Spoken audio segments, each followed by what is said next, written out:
Welcome to This Explainer. Today, we're diving into something absolutely fascinating rooted in ancient Eastern philosophy.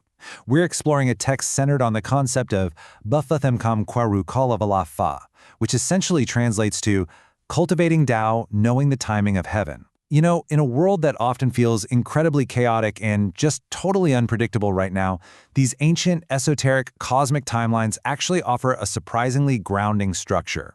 They give us a really profound way of understanding why the world is the way it is right now, and more importantly, what our specific role is within it. Okay, so to really wrap our heads around this text, I need you to completely step outside of our normal, everyday human timekeeping. I mean, forget your daily planner, forget decades, honestly, even forget centuries. I want you to consider the lifespan of an entire world cycle. Imagine the universe has a clock. Where exactly would the hour hand be pointing right now? Are we at the beginning of a grand dawn, or are we approaching the midnight hour of a cosmic cycle?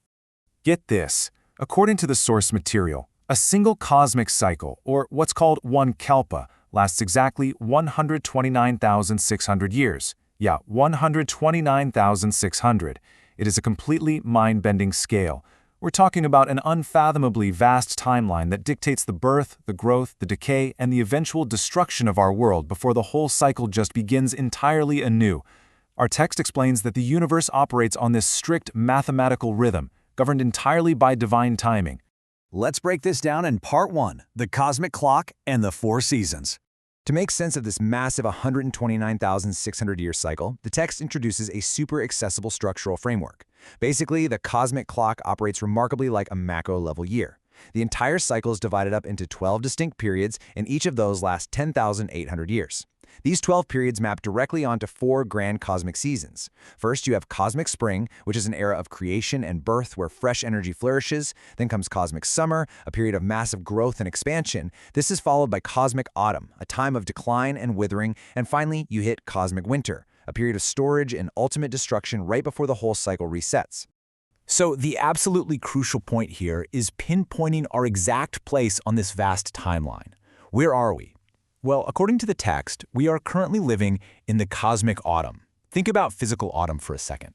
The leaves fall, the air turns cold, things start to wither and decay, right? Well, our current cosmic era is similarly defined by decline. The source explicitly compares our current time to a tree shedding its leaves, drying up, and facing the friction that causes forest fires. We are, quite literally, in the era of decay. Which brings us to Part 2, the autumn harvest and the final kalpa. So what does a cosmic autumn actually mean for us living here on Earth? It brings us to a phase the text calls the final kalpa, or the end times of this specific cycle. And the source material uses a very striking phrase to describe this era. It says, the final kalpa brings both Dharma and disasters. They arrive together as a pair. This era is uniquely characterized by the simultaneous presence of immense global chaos, but also, and this is key, unprecedented spiritual opportunity. These disasters we see aren't just random acts of destruction. They actually serve a very specific divine purpose in this final phase. The text describes the current global disasters and turbulence as a literal cosmic harvest. Think of a farmer reaping a field. The ultimate purpose of this harvest is to act as a sorting mechanism. The disasters serve as a giant sieve separating the good from the bad, separating the truth from the falsehoods. Just like weeds are separated from the rice during an agricultural harvest, moral individuals are being intentionally separated from the wicked. The core objective of this turbulent autumn is to collect and firmly store the good seeds, meaning the virtuous people, so they can populate the future era. Now here's the wild paradox of our time. You'd think it's all doom and gloom, right? Well, despite the worldly danger and the disasters, the text insists that this is actually a golden age for spiritual seekers. Because of the sheer urgency of the final kalpa, spiritual liberation is uniquely accessible right now. The text makes a huge promise. Cultivate in this life, achieve in this life. You don't need hundreds of lifetimes of meditation anymore. The cosmic timing allows for rapid, profound spiritual achievement right here, right now. Let's look at how this works in Part 3, Cultivation Evolution, the White Era. Because we're in this autumn phase, the actual way we achieve spiritual liberation has completely changed. The source maps out the evolution of cultivation into three distinct eras, shifting to match the changing timing of heaven. First up was the Green Era, which aligned with the cosmic spring. Back then, Taoist mountain hermits practiced in strict isolation, focusing heavily on extreme physical discipline. Next came the Red Era, the Cosmic Summer. That era was dominated by Buddhist temple monks focusing on monastic life, deep meditation, and strict rules. And finally, we arrive at today, the White Era. This is the era of Confucian principles, and it's designed entirely for everyday people practicing what they call household cultivation. It's a really stark contrast. I mean, in past cosmic seasons, seeking enlightenment basically meant fleeing society, living in deep forests, or locking yourself away in strict monastic isolation. But the White Era fundamentally flips that entire paradigm on its head. The prescribed method for our current time is staying in the household. It's about deeply integrating your spiritual practice into your daily life, your job, and your family. Fleeing to a mountain today, according to the text, that goes completely against the cosmic timing. And that leads us right into part 4, cultivating at home, or White Era practice.